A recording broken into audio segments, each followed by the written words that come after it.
So this is going to be just an expansion on the talk we had on our first class. I wanted to give you a bit more information on this first chapter here because we were pretty rushed whenever we started. If you look in your book, this first chapter is on EMS systems, as you see here. On page 2 is going to be your knowledge objectives. If you can actually answer all these questions and then be able to actually teach someone all this information, you're going to be going a long way to actually knowing the material well enough to do pretty well on the test here, which, as I said in class, you have to get a 70% on. So part of the preparatory stuff, the sort of objectives we have on this lecture here, is just to have the fundamental knowledge of the actual EMS system and some of its issues that go on here. Now, the systems we're going to go over, obviously the EMS system, which this class is about. A little bit of the history, not too much, but the roles and responsibilities you're going to have as an EMS professional here, and what our quality improvement system is, and a little bit about patient safety. We're also going to talk about some research stuff, and then public health, so you have a little basic knowledge on that as well. So the text is basically your source for this EMT class, and it's going to give you all the information you need. You should know at the outset here that EMS is a system. So what does that mean? It means there's a whole lot of us involved in this sort of chain of custody, starting at least with the dispatchers, and then the first responders who get there, fire, police, and then if you're on the ambulance crew that shows up here.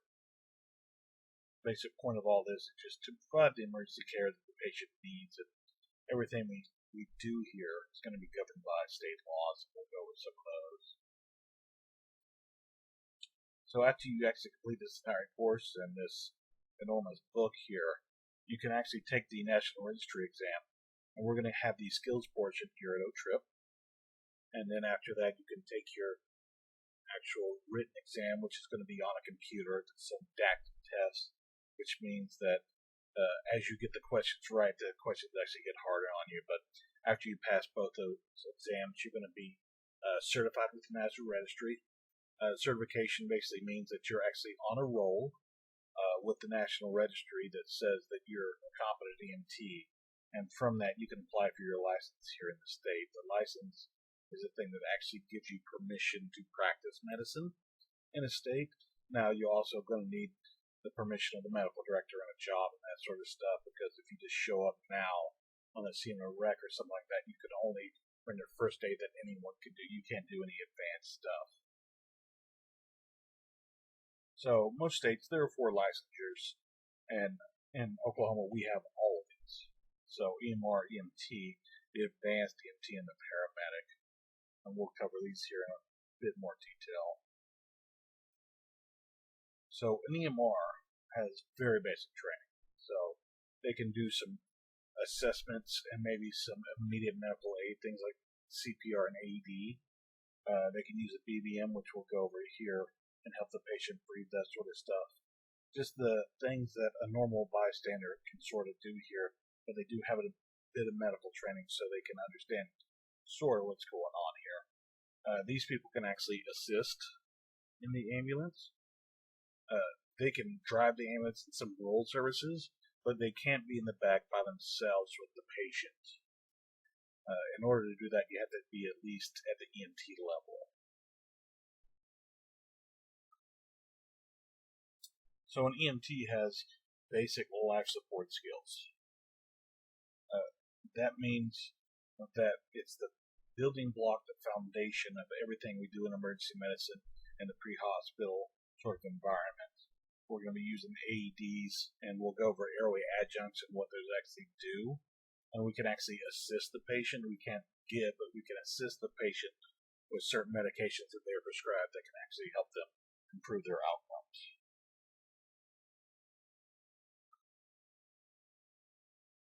Now, an advanced EMT is a little different. So the advanced can actually do what's called ALS, Advanced Life Support.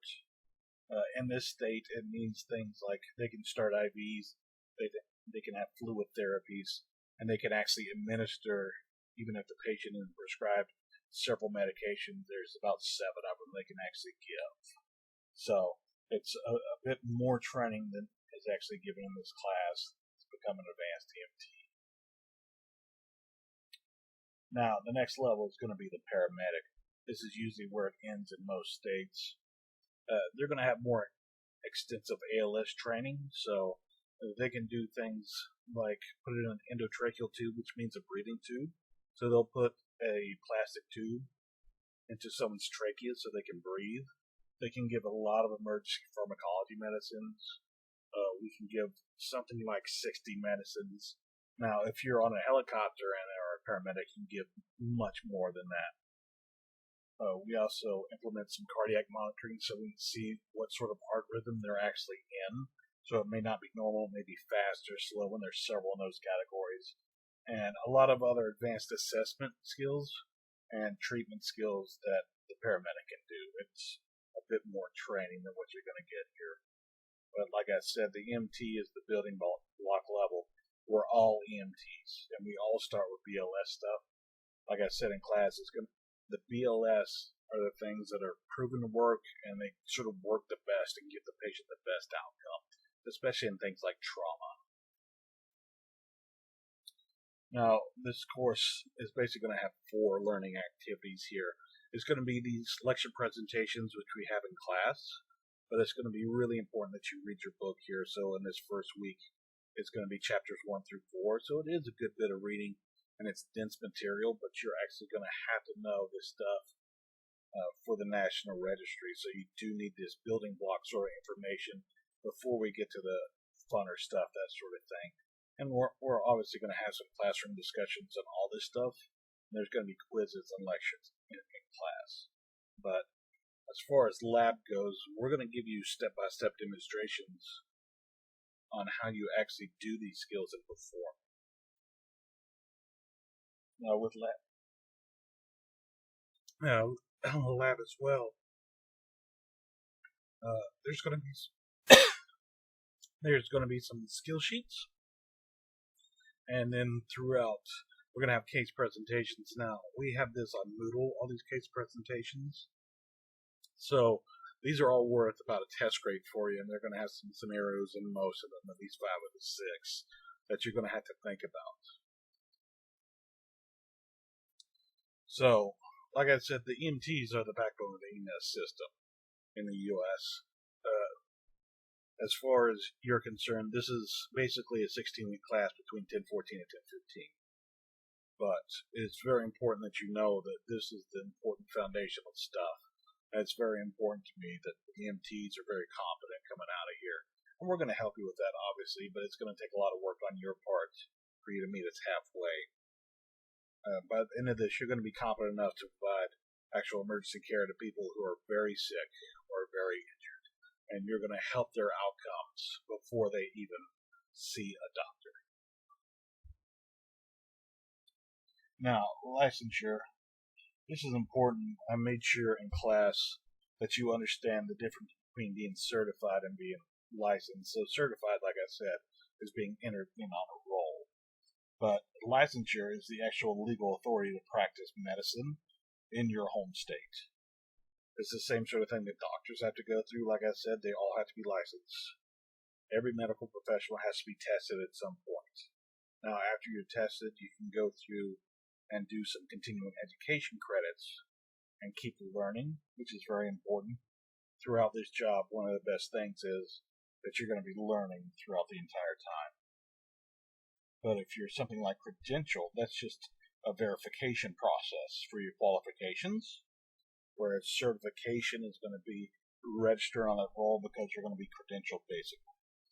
Credentialing is going to be a local or a regional thing, and it's overseen by a physician medical director, so it's going to be mostly done at wherever you're working. So if you're competent and you pass your national registry, and then you've received your license to practice in the state, then you can be credentialed by an actual emergency department physician. They're going to sign off on you actually being able to practice medicine for that company in very serious situations. So EMTs can be specifically credentialed to perform, more or less skills, but usually in this state, they're going to want you to perform at the maximum amount of your scope of practice. Your scope of practice is what you can actually do, and what we're going to teach you here. So we're going to teach you a little beyond the scope of practice of the National Registry, because in Oklahoma, EMTs can do a lot of things, which is a good thing. It really helps everyone out on scene, and most importantly, it helps the patient. Now, obviously, there are going to be some requirements to actually get this licensing required within the state.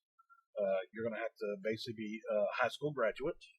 Now, most EMTs now, so far as they're 18, they can find insurance somewhere for a company to hire them so they can drive the ambulance. So it's not a big problem as when I started a decade plus ago, where most EMTs were 25 years old. Like I said, in Oklahoma and throughout this entire country, we're really short-staffed on EMTs, which is why we're so glad that you're here. And we're really glad that you're here, but you got to make sure you have all this stuff, including all these immunizations, which we're having you actually get all those things. Your job's going to assume you have because you've been through this schooling at a credentialed school, but keep all these records so that you can have proof of this just in case you have to move somewhere or something like that. Now, you're also going to have to do a background check. So most felonies and then some misdemeanors disqualify you from certain aspects of EMS. But as Ms. Tevis gave in her presentation there on Monday, it's not just every single thing that happens that's going to throw you out of EMS. But you're going to need to check with her on that. We're also going to do a drug screening. So anywhere I've been employed, there's always been an initial drug test. There's at least one when you get hired. And then if something happens where they might suspect something, because there are going to be certain drugs on the ambulance of most companies that can actually pop up on a drug test, and maybe there's someone with a drug problem that's stealing. In that situation, they might drug test you again, but usually it's just at the start here. And then you're going to have a driver's license because you're going to have to drive the ambulance. Now, more requirements here. You're going to have to complete this course, which means you're going to have to get a 70% here, which is just the minimum. And my expectations for all of you is not just to get the minimum. You have to do as well as you can. Study as hard as you can, because it's going to really make a difference with your patients. But you're also going to have the mental and physical ability to perform the job. Like I said, it's not very hard. If I can do it, I know everybody has the physical and mental abilities to actually perform this job. You're also going to have some other compliance issues with some state and previous employers, but that's not difficult if you meet everything else.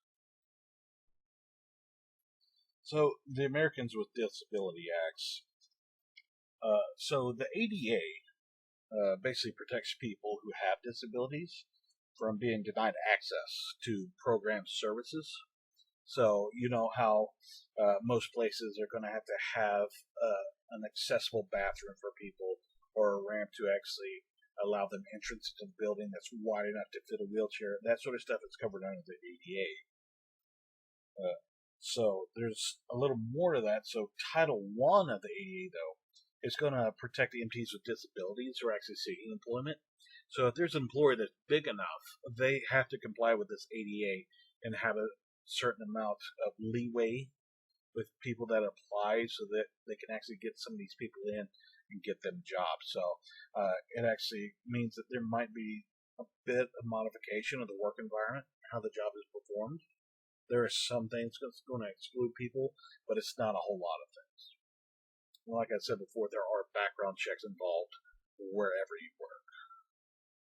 It's because we're going to be working with the public, so we got to make sure that the public's safe from us, and also that we're safe from the public. So the history of EMS, as I explained in class, a lot of this stuff with the wars, starting World War I, where they had horse-drawn ambulances. They could even have some automobile ambulances where it starts to take people from the front to the rear to the hospital. And then there's more field care in World War II.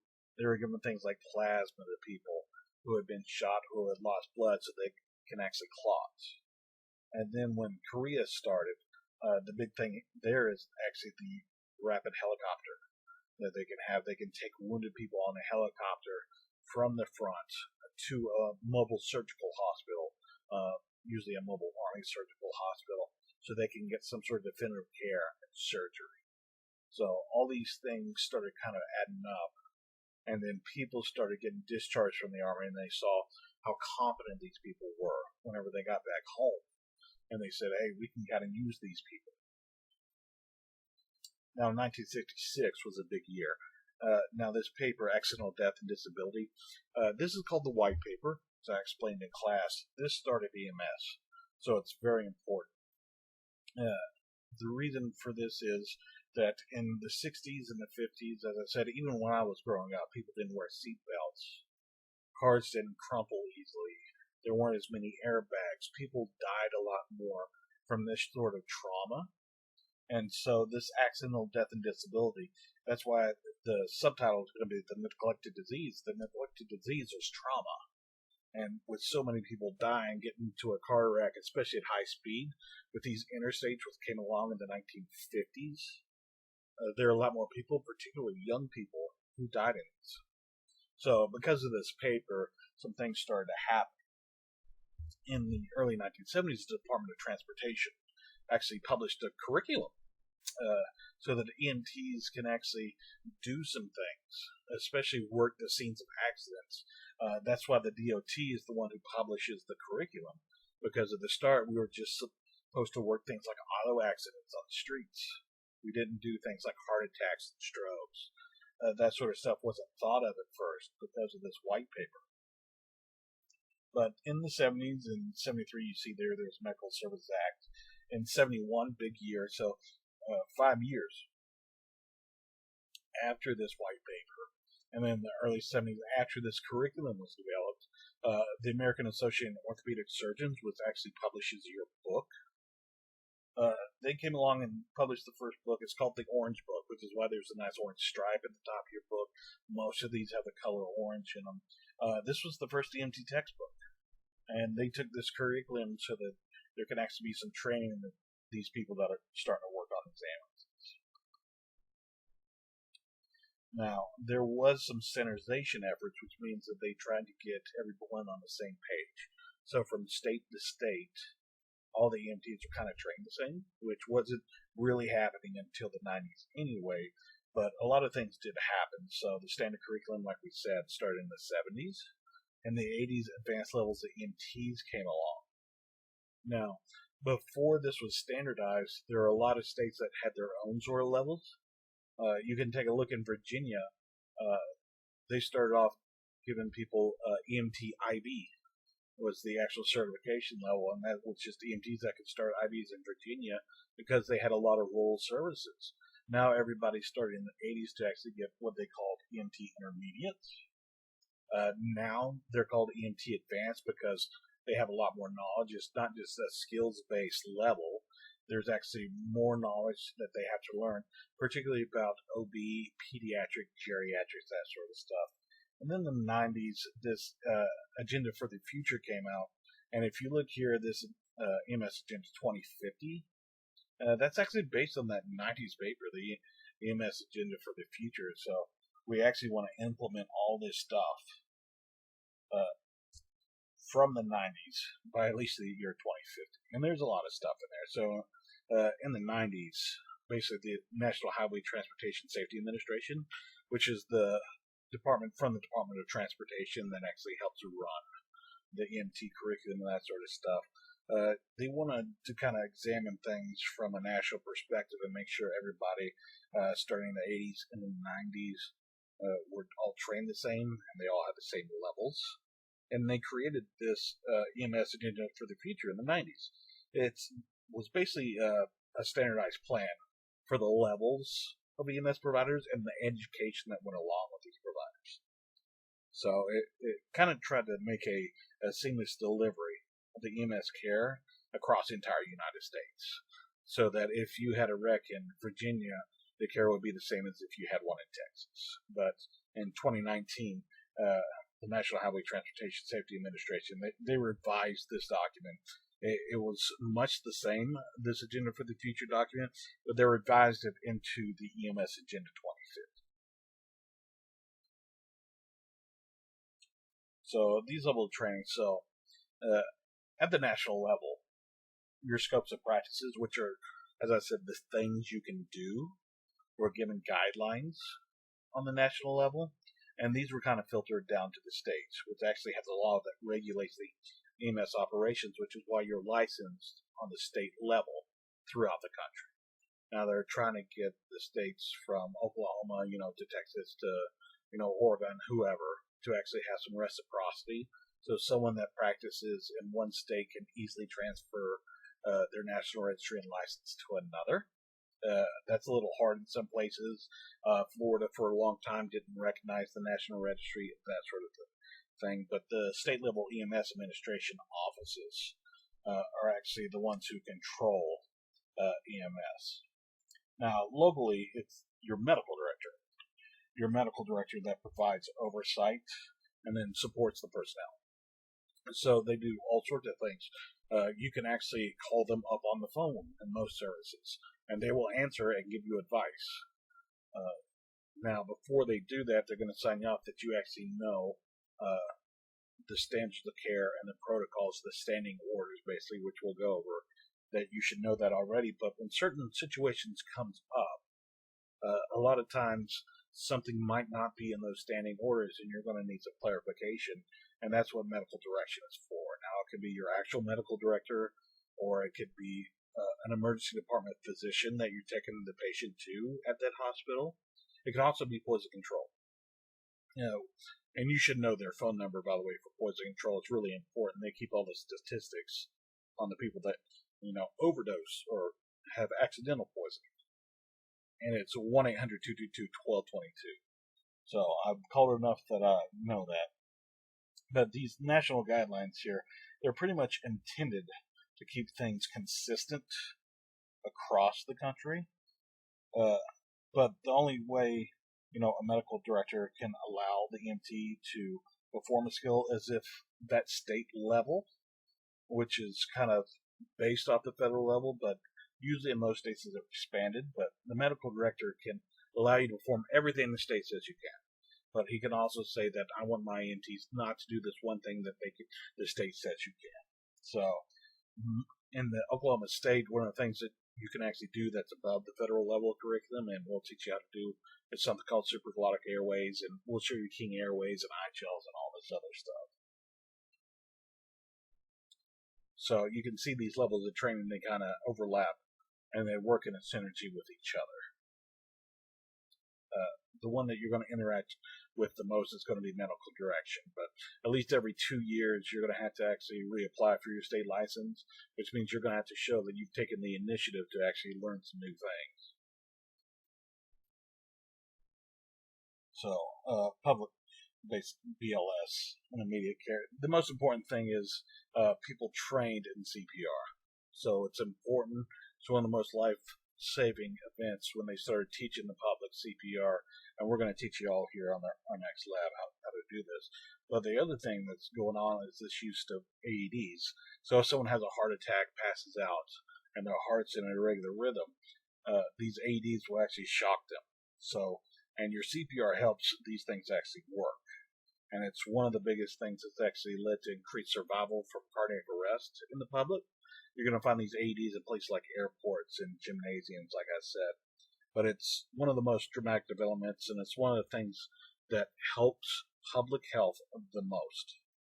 It's just this increased availability of AEDs around, deployed in public places, and it can be used by untrained people because it just talks to you. All right? So you don't need a lot of trained healthcare professionals there on site. Now, EMRs, they're great. A lot of these people are going to be especially rural firefighters, law enforcement officials, police departments. A lot of people go through this EMR course, and it's not a short course. It's not just one day. It's several days through it.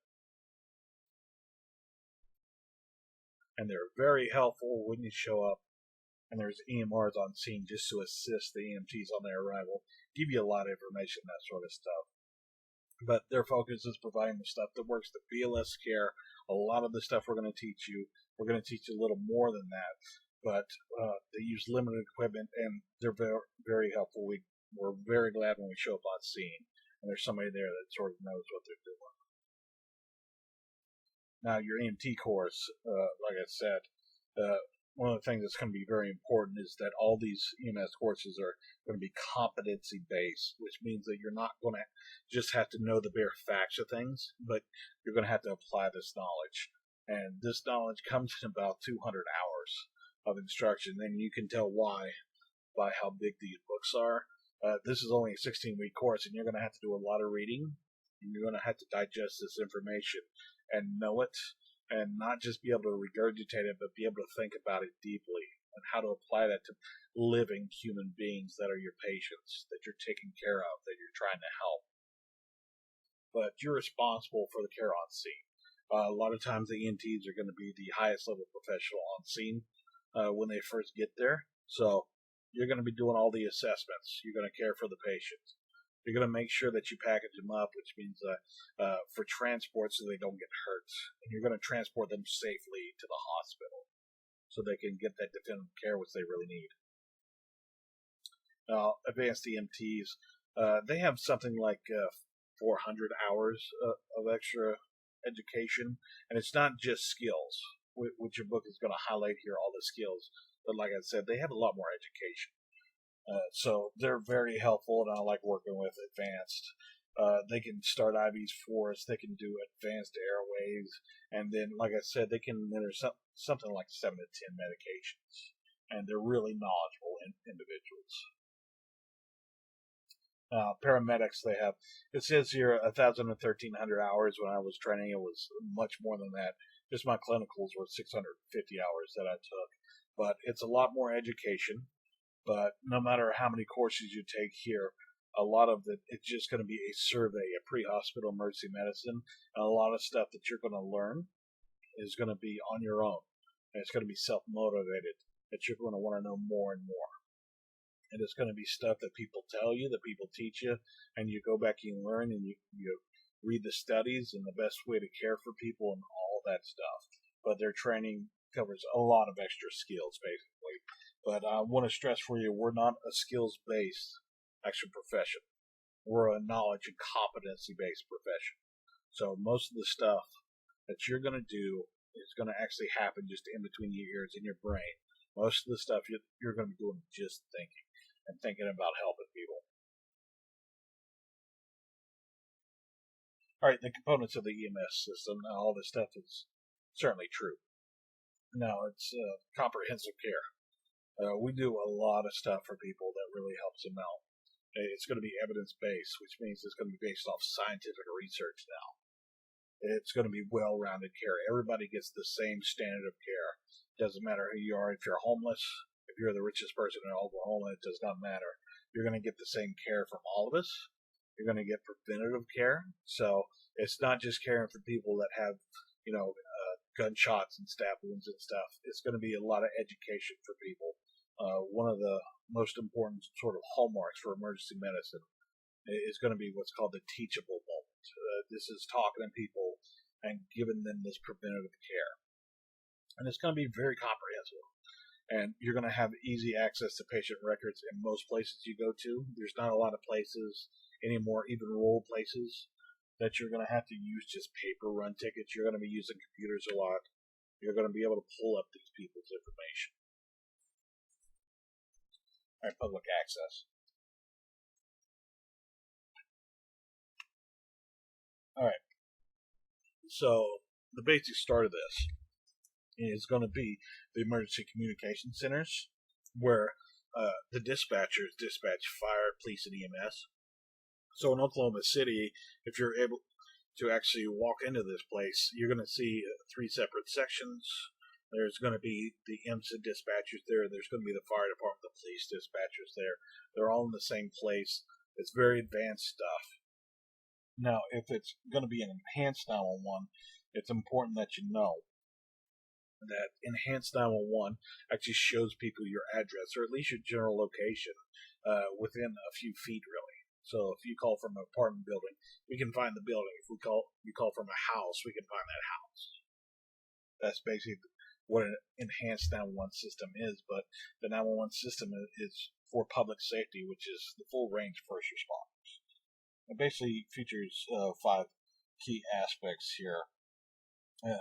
And some of these are laid out in that Agenda 2015 that I talked about. So some of that stuff is going to be, safe and effective system from start to finish. So from dispatch, to not just dispatching people to the right place, but to getting the right care and the right kind of people there. And making sure that people aren't actually subjected to things like infectious disease that they wouldn't be, actually in contact with if they didn't call EMS. All right, but the other stuff, basically seamless, EMS that's integrated into every aspect of healthcare. So, like we're going to talk about those patient handoff reports where we hand off to higher levels of care, which basically means doctors. That sort of stuff. Being reliable EMS care that's consistent and it's actually given out with compassion for people, which is really hard to do after years and years of seeing people at their worst. Make sure that you maintain this compassion for people because it's really going to help you out in your job. Something that's socially equitable, especially in hiring processes, is in this agenda for the future that applies to this. The other stuff is going to be, an efficient system that actually runs well. Things that make this system, adaptable to certain situations and innovative in its care so that we're constantly studying the science and making sure we're doing the things that actually helps people. Things like CPR from lay people, where we actually teach CPR classes. And then knowing where AED locations are and having them where they need to be, where there's a high incidence, where someone could have a cardiac arrest, where their heart stops. And all this starts with these dispatchers that can actually provide medical instruction to people.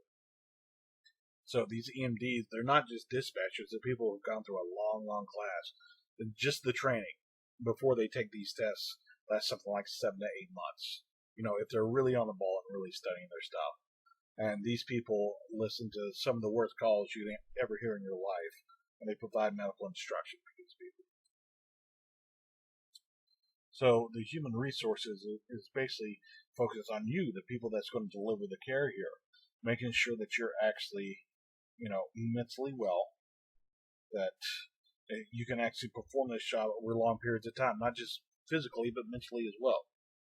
So, again, one of the goals of this EMS Agenda 2050 is that we should have an EMS system that has an environment where talented people don't just leave.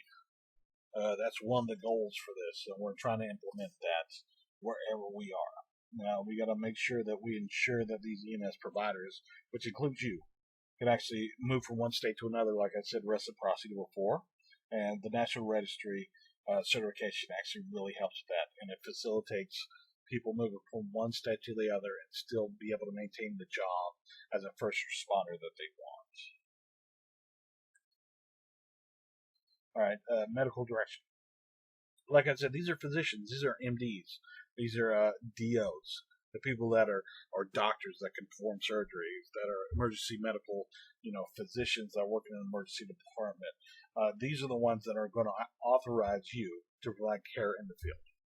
They're going to be the ones that says, yes, that person, they actually can work under my license, which is what you're going to be doing. You're going to be working under the license of an emergency physician. A physician who says, yeah, I'm going to put my stamp on this person and say I trust them enough that they can come to my house and treat my family members. Now, this person is usually a liaison between you and the system, that sort of thing. So they do things like make sure that you're competent enough to deliver medical care that they would be proud of. One of the important things they do is they actually authorize your standing orders and protocols. Now, protocols are a wide range of things. They don't just include standing orders, which are how you treat the patient. Say, if you walk up to someone who's having a heart attack, what you do, that will be a standing order.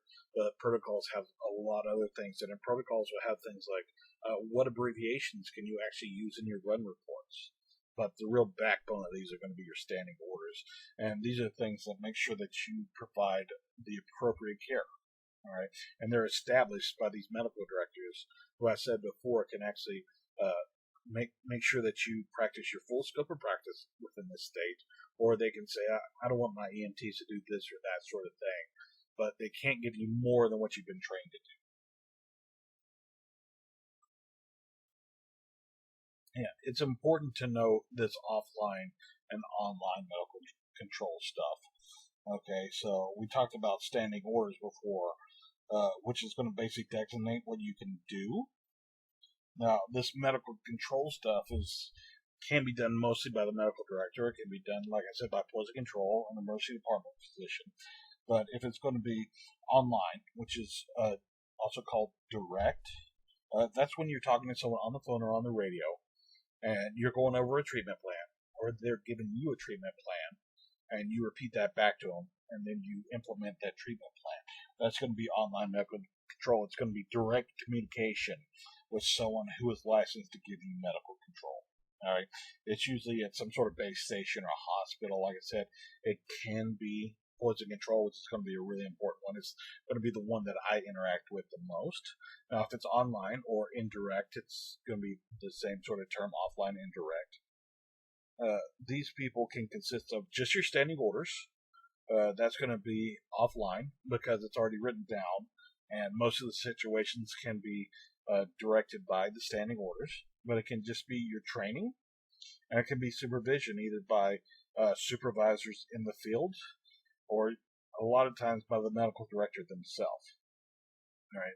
The online medical control physician, if you actually call a hospital, something like that, they can either confirm or modify what your treatment plan is going to be, and then you can repeat that back to them and actually have any sort of special orders that you're able to follow. So that's going to be your difference between online and offline. Offline is going to be things that are written down, the training that you already have. Online is going to be direct communication. All right, legislation and regulation, this sort of stuff is going to get important. There's even a whole chapter here on ethical and legal stuff. But the state EMS office, which is going to be basically the office of the medical director here in Oklahoma, is basically responsible for authorizing, even auditing, like your work and regulating all of EMS, the entirety of EMS in Oklahoma, every training institution, OTRIP, every ambulance service, every fire department that actually can do medical treatments, every course, because you actually have to get numbers from the state that says you're licensed to teach this course. The instructors, I'm licensed from the state to teach every provider from the state. All that stuff is going to be the state. Okay, but there's going to also be some senior EMS officials that handle some sort of administration tasks, scheduling, budgets, buying supplies, making sure that the vehicles are running. A lot of times that's just going to be a supervisor. If you're at a beer service, say IMSA, they actually have mechanics, diesel mechanics there that can work on stuff. So there are some senior EMS officials, but there's also a lot of state officials as well. Now, one thing I do want to go over here is the local level, which was much on the PowerPoint here, but it's important that you know that every EMS company has a service area, their primary service area, which is the actual geographical area of responsibility they have for pre-hospital care, so don't forget that. They do daily operations, overall direction of any service that needs to be done, and it's provided by an appointed chief executive officer, the owner, the supervisor, that sort of thing. Now, integration of health services. The care that you should begin should be continued by the emergency department. So you're not just transporting people. The emergency department continues the things that you've already started. So the things that you do matter. It's important that you understand that. Now, this system helps us to decrease errors, all right, because it increases the efficiency of the system, which is what's going to be really important. Most of all, it ensures the patient receives comprehensive care. a continuum of care from when you first see them until when you drop them off. And they continue what you have already started, which is why you're so important.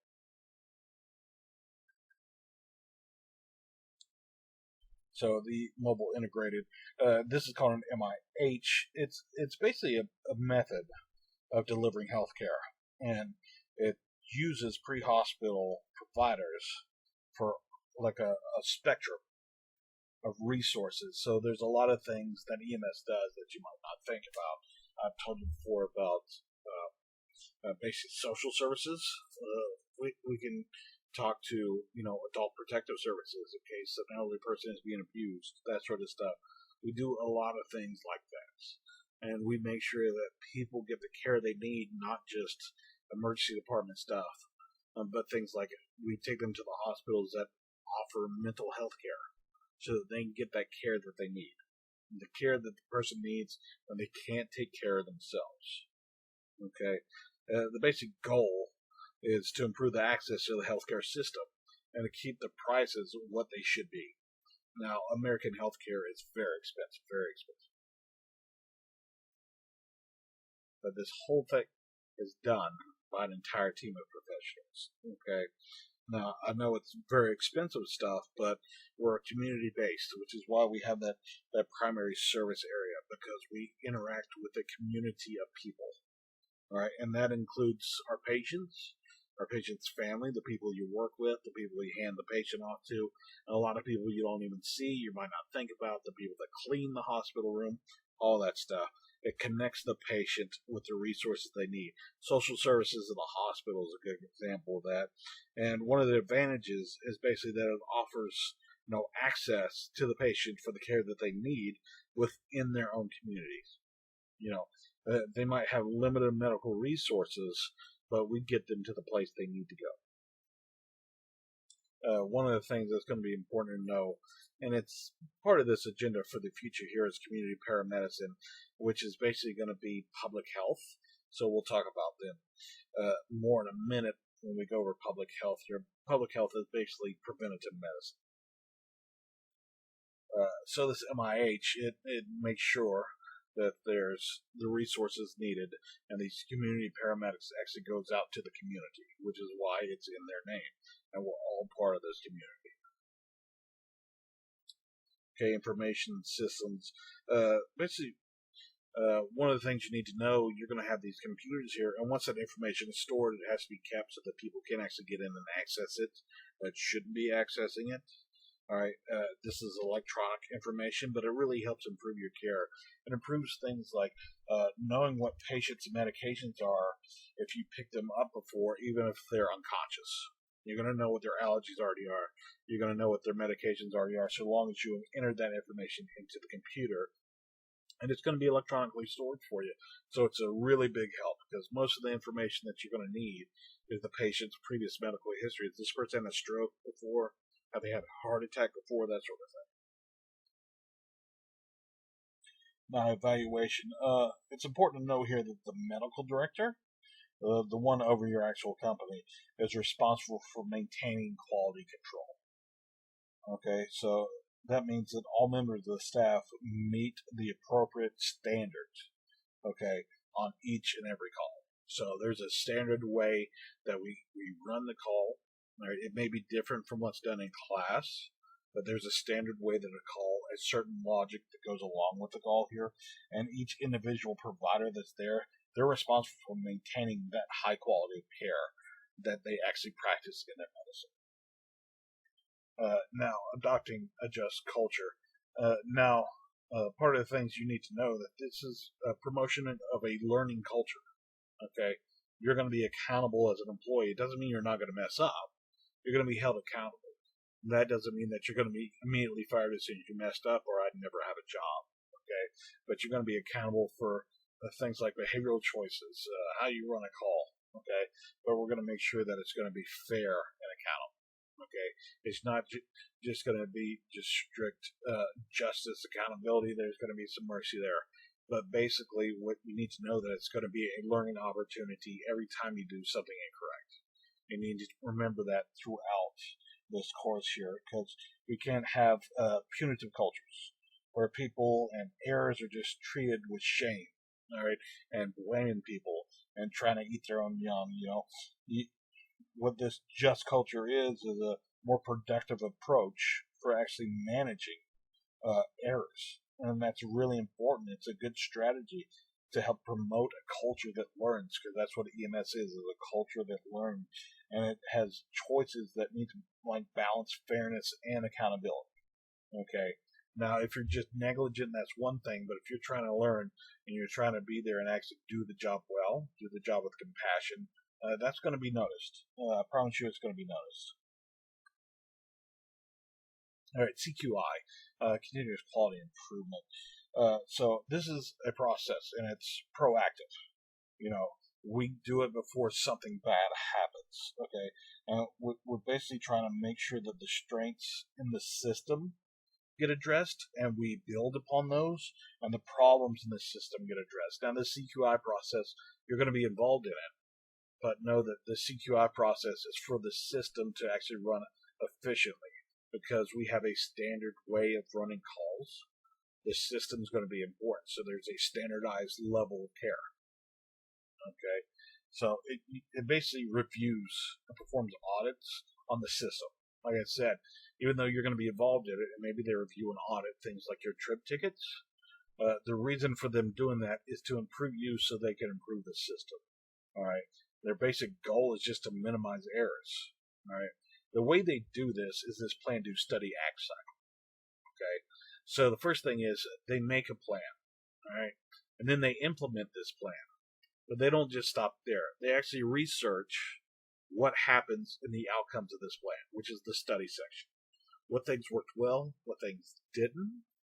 And after they actually analyze all this data, they act upon that data. Okay, this idea, this was terrible, or this had really good stuff, and then some stuff that we'd like to correct.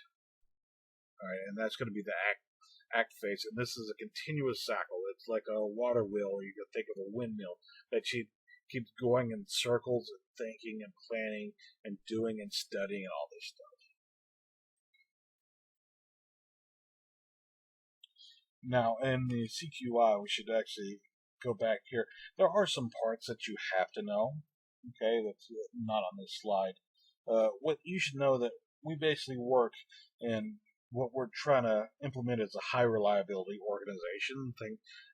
They have the example in your book of airplane pilots, which is pretty good. Because when things go wrong in medicine, they can go really wrong, which is why the CQI process is in place. It's there to generate ideas, improve performance, improve efficiency of the system. Okay, and then these ideas are tried and evaluated. It's important that you know that they're evaluated. Now, part of the CQI process is going to be something called quality assurance. Okay, and the other is going to be called quality improvement. So QAQI might be how it's actually just called in the company that you work for. It's important that you don't confuse these terms. Quality system QA, and then quality improvement QI. So quality assurance, I think there's a box in your book here. It's just talking about measuring the care from a predefined standard, which is basically the standard of care, which we talked about. And it's going to usually be your protocol is going to be the benchmark there. But QI, quality improvement, it's a continuous cycle. It does things like this plan, do, study, act cycle. Okay, and it measures things. It actually uses math. It sifts through the data and sees what can be improved so that the performance, the efficiency can be improved. All right, so that's important to know. But as far as patient safety, you should know there are times when errors can happen, and they will happen. I'll guarantee if you're in this long enough, that's why we call it practicing medicine. We practice this stuff as best we can. Errors can happen, but we try and minimize these errors, hopefully before they occur. Okay. Especially, your book is going to talk about a couple of different kinds of errors: rules-based failures, knowledge-based failure, skills-based failure, or a combination of all these. One thing you should know: hopefully, it's not going to be a knowledge-based failure, but that's going to be hard to prevent. But you need to be studying all the time, even on the job. After you get the job, after you start practicing your medicine yourself, you still need to reach out and learn new things, because all these new things you learn, may help 1 out of 1,000 patients, but it's going to make all the world of a difference to this patient, and make sure all the stuff that we teach you, all these skills, you actually know how to do them, and you know how to do them well. But unfortunately, this sort of knowledge degrades. So you're going to have to practice these basic skills. I practice my basic skills all the time, especially because we're teaching these classes. I got to make sure that I'm doing them correctly. I'm doing how they should be done. So it requires effort on your part. Not just your part, but the agency. But don't forget, it's going to be on your part as well. Okay, system finance. The one thing you need to know here is that it's hard to actually make money in EMS. Okay, so how to fund the system is really important. I gave the example in class. It's going to be this, water bill where you actually add a little bit each month so that you can help pay for the system. That's a sort of insurance so that the system can actually keep going and perpetuating itself and actually giving, an ambulance when people call 911. But these systems can be different. It doesn't have to be like it just is in Oklahoma City. It can be paid people or it can be volunteer people. If you go down to Elmore City, I think it's actually a mixed department. There's some paid and some volunteer. A lot of rural fire departments are this way, where they can have paid full-time people, and then they get a call, and they're going to page out all the volunteers to come in.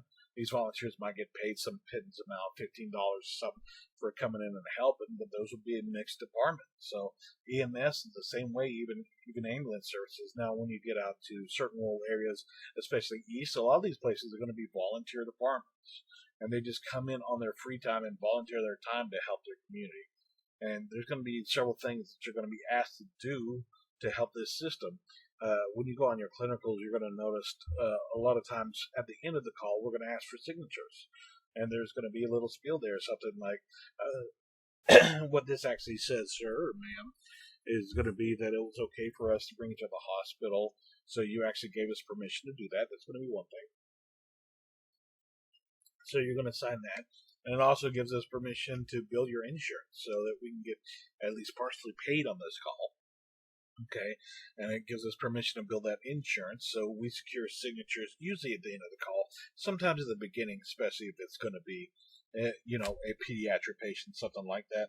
But all that's going to be important for the system finance, so that we can actually get paid. So yeah, in 2020, this ET3, so it's basically the point of this, and Medicare, the reason that this is stressed is Medicare is our biggest actually payer. It's the thing that pays us the most. Right now, I believe it's everybody that's 67 years or older is on Medicare, and this is something that if you've actually had a job, you notice that the Medicare comes out here. This ET3 program is trying to actually get EMS paid to take people not just to the hospital, but to places like doctors' offices and clinics that they need to go, so that we don't overrun all the hospitals, and set up a payment model so that we can actually get paid for these calls, because if we don't get paid for these calls, we can't make them. The education system, so I'm an EMS instructor. I'm licensed by the state of Oklahoma. The basic minimum requirements here is going to be something like 2 years full-time in a EMS on an ambulance, something like that. And then it's going to be a whole lot of other things. You got to be a CPR instructor at minimum, and then I have several other credentials that are licensed there, so that I can teach paramedics and EMTs at basically all levels throughout the state here. But it's important that I'm licensed by the state, and then I work for a program here in O-Trip that's going to be the training program that adheres to a national standard. There's actually, the COAM, which is the Committee on the Accreditation for the Emergency Medical Services Professions. They license the school. They come and check the program and make sure that we're actually doing what we should do. But a lot of this other stuff is going to be like if you're on a job and you're going to have continuing education credits. And I believe for EMTs, every 2 years they have to have 48 hours of classroom instruction. And you're going to need to do that every 2 years. Now, you can start it, a month after you get a job. So don't wait till the end and try and get, an entire week's of credit. But you need to get the continuing education and your refreshers. And we're going to have computer-based tests here. We're going to use mannequins in our sim labs, which you're going to see here. And then self-education is real important. I'm trying to stress that to you here. but it's basically intended to maintain your skills and knowledge, because the knowledge and the stuff will corrode. You will forget a lot of stuff by the time you get out the CMT class. After you take your actual National Register written exam, you're going to forget half the things you're taught. So going back and actually studying this stuff is really important. All right, so preventative. So public education. There's basically two components here. I want to stress, though, one of the big things about public education is going to be teaching people CPR and AED again. So I've said that several times, so you should know it here. But two components of the system basically focus on public health. So the emphasis on public health is going to be preventative medicine. All right, there's going to be two kinds of preventative medicine here. Primary stops things from happening. Think vaccine programs, polio vaccine, COVID vaccine, flu, whatever. We're trying to stop people from getting serious diseases by things like medicine, vaccines that they take before it happens. If you go to a foreign country, there's all sorts of weird vaccines that you're going to have to take a lot of times before you get there. You might have to take malaria medicine in certain parts of the world, that sort of stuff. Now, secondary prevention, that's totally different. That's after the event. That's making sure after people have been diagnosed with high blood pressure that they actually take their medicine. So the basic point of public health and preventive medicine is, the sort of old adage here, an ounce of prevention is worth more than a pound of cure. So if you prevent things, it's a lot cheaper than if you actually try and treat things after they already have it. So some examples here. Clean drinking water. Think of if you've actually heard of the guinea worm. In Africa, they handed out all these drinking straws which filter out the guinea worm eggs, so people don't get those. Vaccination programs, like I say. Fluoridation of water, which helps your teeth, among other things. Seatbelt laws, which came into effect, and they actually started enforcing them. Tobacco laws. OTRIP is a tobacco-free campus, especially once we started to learn more and more about secondhand smoke. Restaurant inspections and grading and that sort of stuff. Prenatal screenings are big. Formation of the FDA, the Food and Drug Administration, I believe it came along in the 50s. Sewage systems, big in actually preventing, public health outbreaks. And of course, a lot of that stuff from COVID and having to wear masks and that sort of stuff. Okay, EMS research. So we try and do evidence-based medicine. Okay, so this is stuff that has been proven useful. It's been proven scientifically. They use statistics. They run scientific pre-hospital actual experiments, experimental trials, that sort of stuff. If you've been in IMSA, they've had several experimental trials, and we try and improve patient outcomes. What are we doing that's not working? What could we be doing that could work better? Especially in emergency medicine, cardiac arrest, when we're doing CPR on people. What works? What can actually help people's heart actually start to beat again? That sort of stuff. That stuff has a lot of research behind it, and they're doing research all the time. Things have changed so much the last 10 years since I've started. Even the medicines that we give have changed dramatically.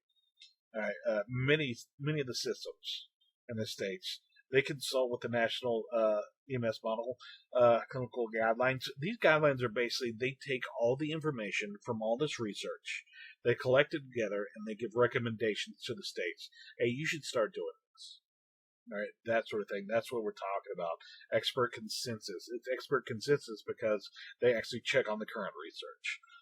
If you want to know stuff about this, you can actually just look online. It's called JEMS, J-E-M-S. It's the Journal of EMS. We have our own medical journal. Okay, your actual roles and responsibilities for EMTs. There's a big list here in your book, I believe, and it has all this stuff. We do all this stuff all the time. We keep the vehicles and equipment ready. We check those at the start of every shift.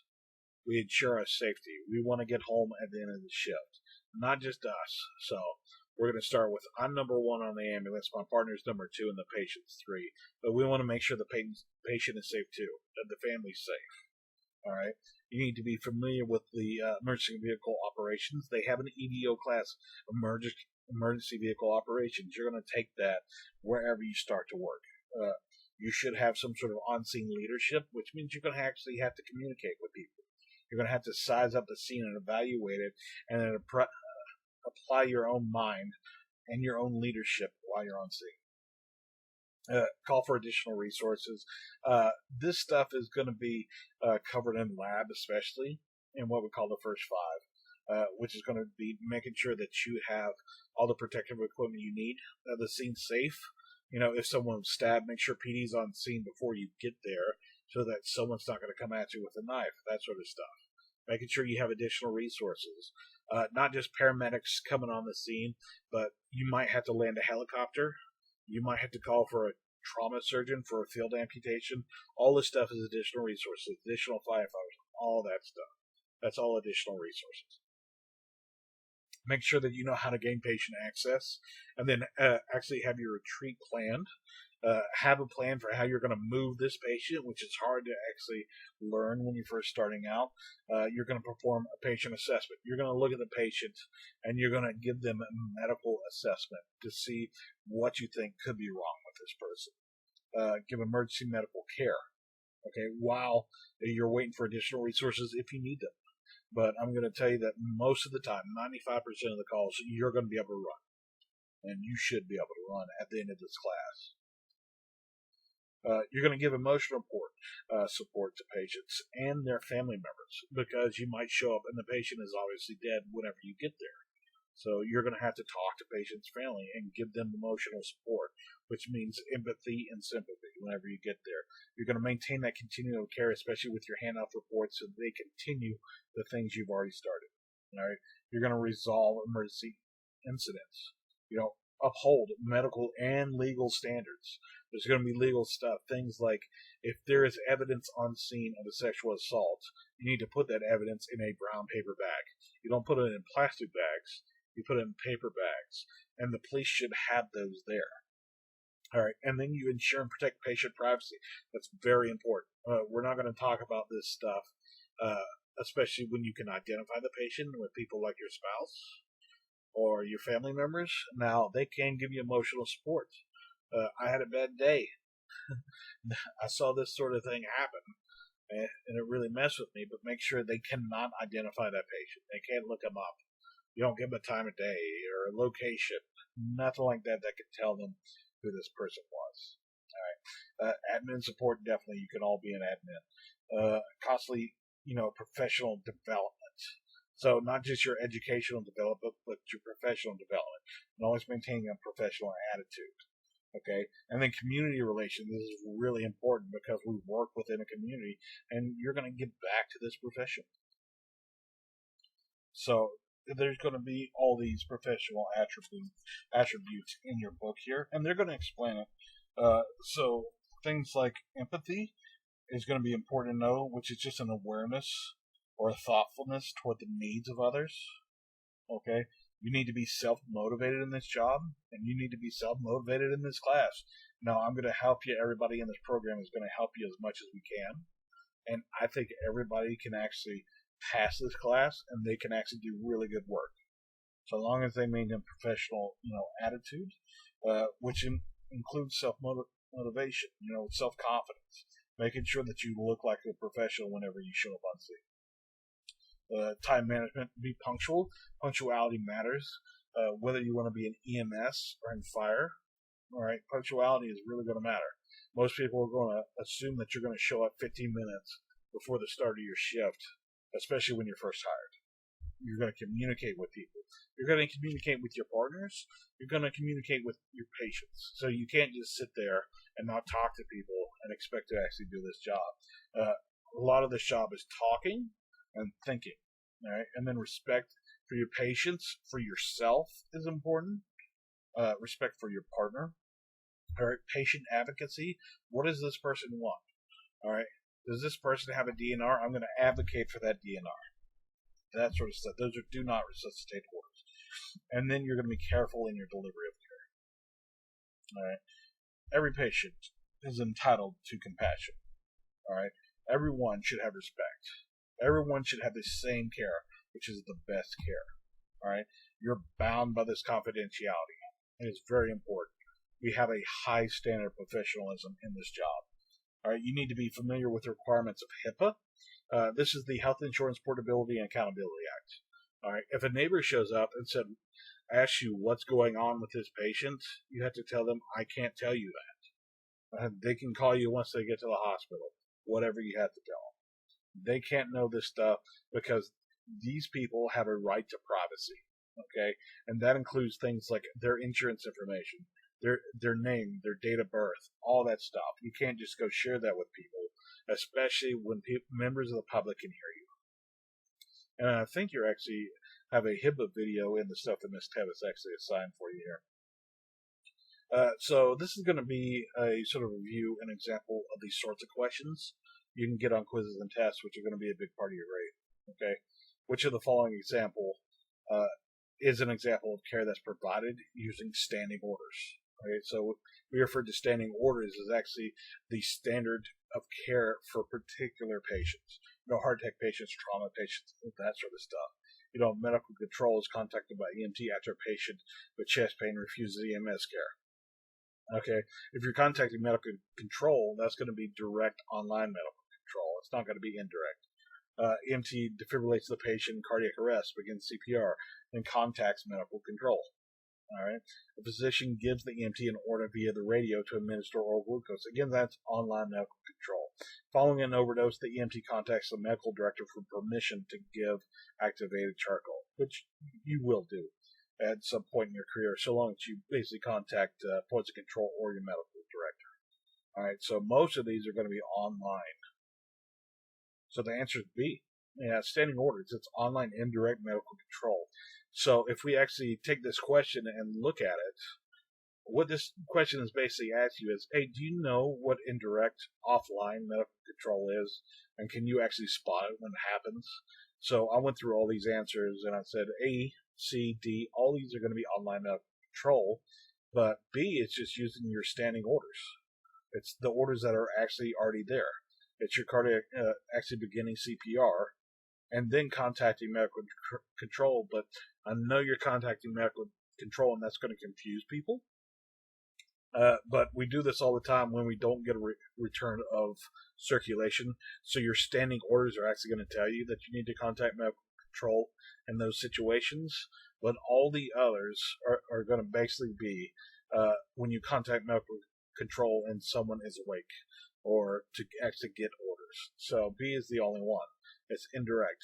The CPR, defibrillation, that sort of stuff, before you contact a physician for further instruction. You've already done your standing orders. All right. So, like I said before, it's online medical control for A. It's online for C. It's online for D. All right. Quality control in an EMS system is the ultimate responsibility of the WHO. Is it the paramedic? Is it the lead EMT? Medical director? The EMS administrator? So who does quality control? This is a straight knowledge question that we've actually gone over in this. And it's the medical director. This is something where it's not just, applied knowledge. This is just, you can just regurgitate the answer here. The answer is the medical director. They're the ones who is responsible for the QC.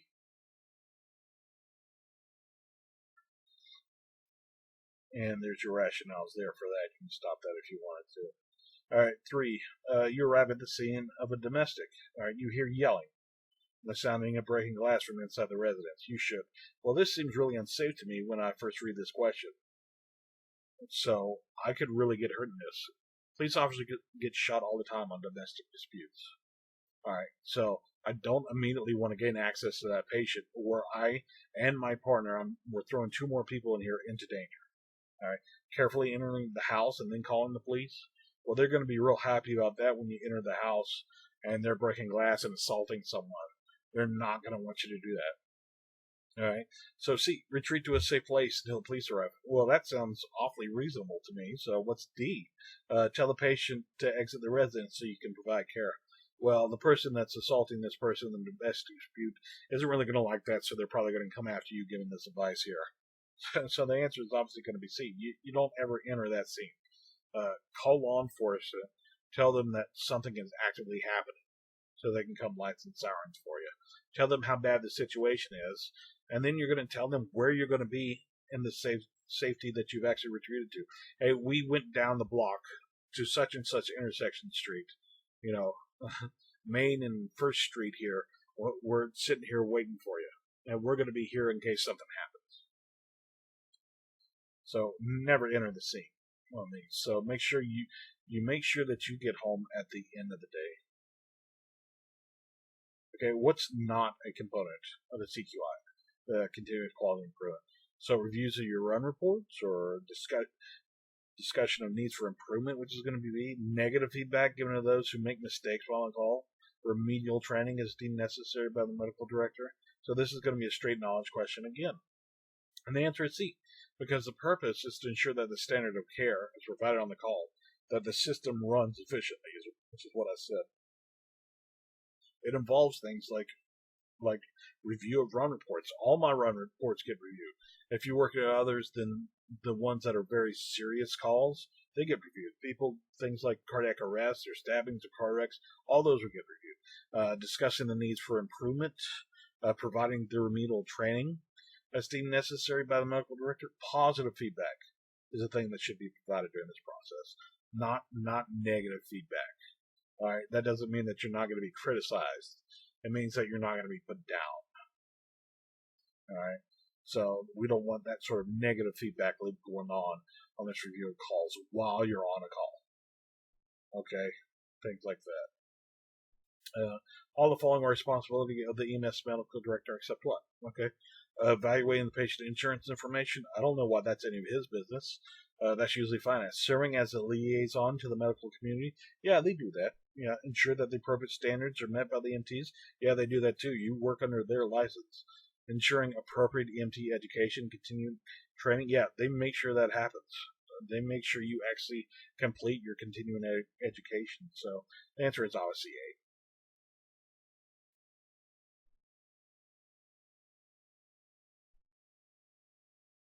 All right, 6. Which of the following situations would most likely disqualify a person for EMS certification? All right, a misdemeanor committed at age 17, usually not because that's under 18. Driving under the influence of alcohol. If you get a DUI, yeah, that could definitely disqualify you. Possessing a valid driver's license from another state, no, that's not going to disqualify you. It just means that you need to get a valid driver's license from this state.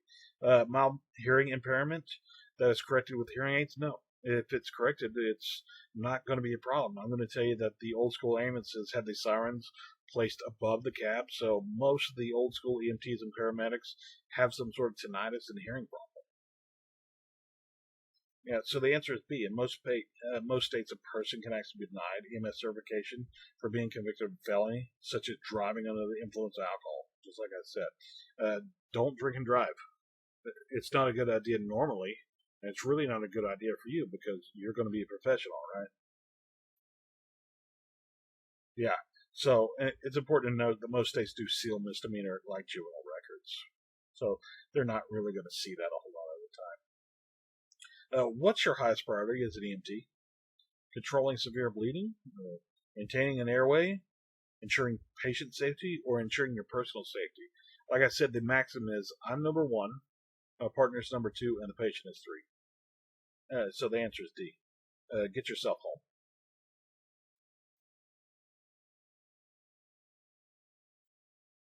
Okay, so a patient who requires cardiac monitoring in the field will require, at a minimum, which EMS provider?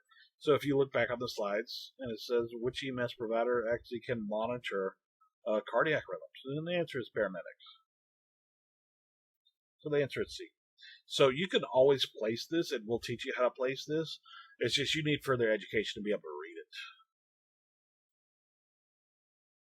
Now, sometimes ALS, even EMTs at a lot of services that have experience can read these things, by the way. You don't have to be a genius. It's not that hard. You're going to see several of them, and then after a while, it doesn't take long for you to see, oh, that looks different than what's normal. But who can actually do it legally? It's going to be the paramedic. All right, which of the following is a professional responsibility of the EMT? All right.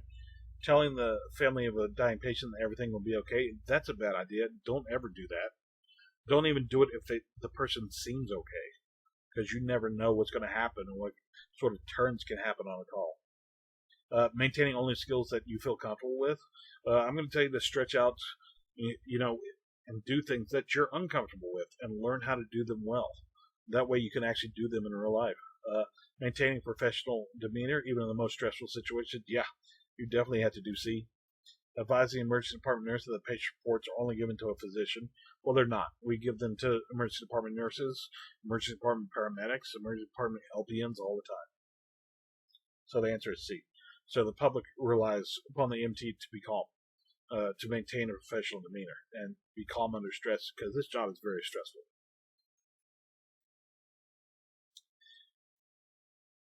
And I'll show you the rationales for those if you actually want them. All right, emergency patient care occurs in progressive phases. All right, so what occurs first? So activation of EMS, so initial care, the patient receives definitive care, which happens at the hospital, by the way, or incident recognition. All right, so what goes on first? So this is important to know. The answer is D. So we talked about a lot of times that it starts with dispatch. It starts with dispatch because somebody calls, because someone recognizes the incident, which is why it's D. So if somebody calls because they saw a car wreck or because mom or dad is having chest pain, that sort of stuff, that's usually where it happens and where it actually occurs first. All right, so that's going to be the end of this. So I'll try and post some more of these things at the end of the week. So check for these on the weekend.